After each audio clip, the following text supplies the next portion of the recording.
Hari ini Intan mau membahas salah satu dewi yang paling terkenal dan sangat dihormati. Bukan cuma terkenal di Tiongkok aja, dia kayaknya terkenalnya di mana-mana. Siapakah dia? Dia adalah Dewi Kwan Im. Bagaimana Dewi Kwan Im ini dikenal di Tiongkok? Kisahnya seperti apa? Tak ceritakan sekarang. Tajanihao, namaku Intan, selamat datang di channel aku, Dynasty. Sebelum memulai video ini, seperti biasa, Intan mau membaca pesan yang masuk via Saweria. Yang pertama dari Christina. Pagi Kak Intan. Buset, jam 4 pagi, message nyawerin Intan. Makasih ya. Yang kedua dari Suwanto. Selamat pagi juga message-nya, selamat pagi. Suwanto message jam 7 pagi. Waduh, ini subscribernya Intan ini rajin-rajin nih. Makasih loh ya nyawerin Intan pagi-pagi. Buat teman-teman yang mau mendukung channel Dynasty ini supaya channel Dynasty ini bisa lebih baik lagi, bisa lebih maju lagi, teman-teman bisa mendukung via Saweria yang linknya Intan taruh di deskripsi. Dukungan sekecil apapun itu berarti banget buat Intan. Dan di Saweria itu teman-teman bisa nulis dukungan, request, message, pertanyaan yang nantinya akan Intan bacakan di video selanjutnya. Okay, let's start. Dewi Kwan Im, nama lengkapnya Kwan Shi Yin Pusa. Pertama kali Dewi Kwan Im itu masuk ke Tiongkok itu di abad pertama sebelum Masehi bersamaan dengan masuknya agama Buddha. Tapi Dewi Kwan Im ini lebih terkenal ngehitnya itu saat dinasti Tang. Di dinasti Tang ini, Kwan Shi Yin dirubah namanya, dipersingkat menjadi Kwan Yin. Karena Shi dari Kwan Shi Yin itu sama dengan Shi dari Li Shimin yang merupakan kaisar Tiongkok pada saat itu, Kaisar Taichung. Persamaan itu dianggap tabu bagi kaisar, makanya namanya dipersingkat. Kwan Im ini kalau di Jepang jenis kelaminnya itu pria, guys. Bahkan saat masuk Tiongkok pertama kali, Kwan Im ini jenis kelaminnya pria. Entah kenapa, kok berubah menjadi wanita.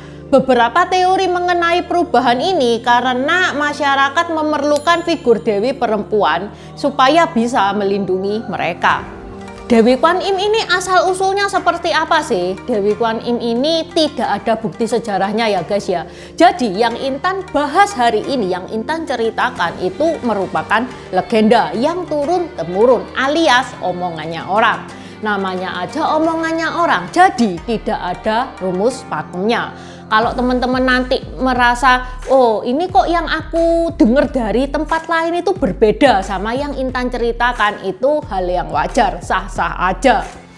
Tapi kalau ada teman-teman yang punya kisah dengan versi yang berbeda, Intan harap teman-teman tulis di komen ya, supaya Intan tahu, teman-teman yang pada baca juga tahu sebagai tambahan buat info kami dan teman-teman.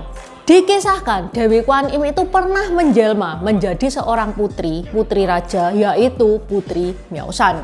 Putri Miaosan lahir di dinasti Zhou Timur. Tak ceritanin sebentar latar belakang Dewi Kwan Im ini lahir ya guys ya, alias dinasti Zhou Timur itu kayak gimana. Dinasti Zhou itu awalnya itu dinasti yang gede. Tapi kemudian setelah 800 tahun itu negara itu kan semakin melemah. Sehingga banyak negara-negara itu yang mengeluarkan diri dan membentuk negara sendiri. Supaya gampangnya, tak kasih ilustrasi, ada negaranya itu negara Jawa Timur. Negara Jawa Timur itu masing-masing itu misah semuanya. Jadi ada negara Surabaya, ada negara Tulung Agung, ada negara Kediri. Sehingga negara Jawa Timur itu menjadi negara yang kecil-kecil, bukan satu kesatuan lagi negara Jawa Timur. Ya kayak gitu kondisinya saat itu. Jadi banyak negara-negara yang memisahkan diri, membentuk negara baru. Hingga negara-negara itu satu sama lain itu saling berperang karena semua negara itu kepingin memperluas kekuasaannya. Begitu mengerikan sekali keadaannya pada saat itu. Kembali lagi ke Kwan Im yang dikisahkan menjelma menjadi Putri Miaosan. Putri Miaosan adalah putri ketiga dari Raja Miaochuang. Raja Miaochuang juga tidak ada jejak historisnya. Tapi apakah berarti Raja Miaochuang ini fiktif? Belum tentu juga guys. Soalnya pada saat itu negara itu memang banyak banget. Jadi wajar kalau ada raja yang tidak tercatat dalam sejarah. Itu yang pertama. Yang kedua, dinasti Chow Timur ini itu belum ditemukan kertas. Jadi jejak historisnya itu sangat minim sekali. Kembali lagi ke Raja Miaochuang. Raja Miaochuang itu dikisahkan dia itu raja yang kejam. Dan karena dia raja, tentunya dia itu kepengen punya anak laki-laki untuk meneruskan tahtanya. Tapi sayang banget dia dikaruniai 3 anak dan itu cewek semua. Anak yang pertama Miaosu, kedua Miaoyin, yang ketiga Miaosan ini. Ketika anak-anaknya beranjak dewasa, Raja Miaochuang itu nyariin jodoh buat anak-anaknya. Intan pernah bahas nih di pernikahan tradisional Tiongkok.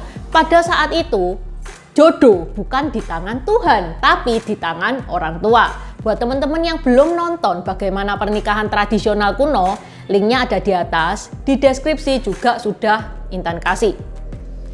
Anak pertama nikah dengan pejabat, anak kedua nikah dengan jenderal perang, anak ketiga Miaosan tidak mau menikah, dia kepengen jadi bikuni. Raja Miaochuang itu merayu Miaosan itu mulai dari rayuan yang paling halus sampai paling kasar.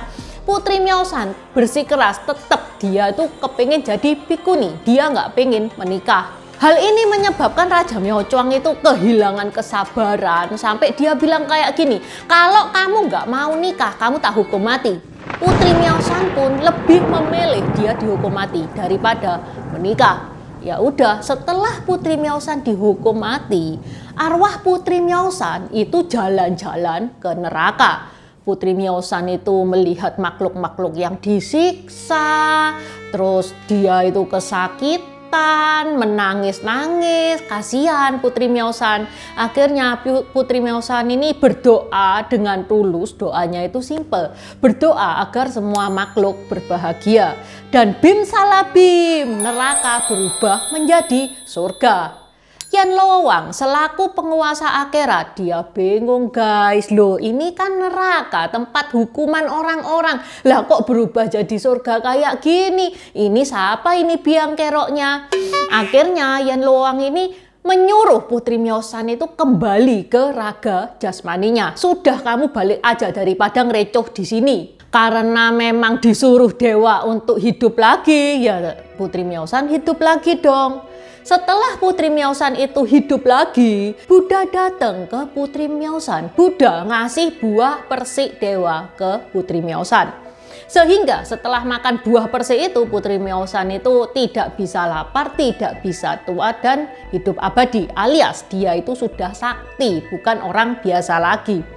Dewa juga menyuruh Putri Miaosan untuk berlatih kesempurnaan di Gunung Butao supaya ilmunya itu lebih terasah lagi, dia bisa lebih sakti lagi. 9 tahun berlalu, dikabarkan Raja Miaochuang itu menderita sakit parah. Semua tabib dipanggil, semua obat dicoba, tidak ada perkembangan di kondisi Raja Miaochuang. Miaosan selaku anak ya, dia mendengar kabar seperti itu, dia panik dong, dia berubah menjadi pendeta tua, menyamar jadi pendeta tua untuk menengok ayahnya. Nah, tapi sayang, ayahnya sudah meninggal. Nah, dari sini ada 2 versi ending, tak ceritanin satu persatu. Ending yang pertama, Putri Miaosan dengan kesaktiannya dia itu bisa melihat arwahnya ayahnya itu lagi dibawa ke neraka. Sebagai seorang anak yang pernah melihat bagaimana neraka itu, auto panik dong Putri Miaosan. Dia langsung gercep nyusul ayahnya. Pada saat Putri Miaosan itu mau menolong ayahnya untuk melewati gerbang dunia akhirat, tiba-tiba Miaosan dan ayahnya itu diserbu setan yang lagi kelaparan. Putri Miaosan itu sampai motong lengannya sendiri dan dikasihkan ke setan-setan yang kelaparan itu untuk dimakan. Supaya ada jalan dia dan ayahnya itu bisa lari. Akhirnya raja itu hidup kembali dan raja itu akhirnya sadar bahwa dia itu punya banyak dosa. Dia juga sadar bahwa dia itu ditolong oleh anaknya dan anaknya itu sangat berbakti sama dia. Akhirnya Raja Myaochuang mengundurkan diri dari pemerintahan dan dia bertapa ke Gunung Xiangshan. Itu tadi versi pertama ya guys ya, setelah kematian Raja Myaochuang. Sekarang Intan ceritakan yang versi kedua. Ada kepercayaan yang mengatakan bahwa jika kita kehidupan sekarang ini kita kejam, di kehidupan berikutnya akan terlahir lagi menjadi binatang. Ini namanya reinkarnasi.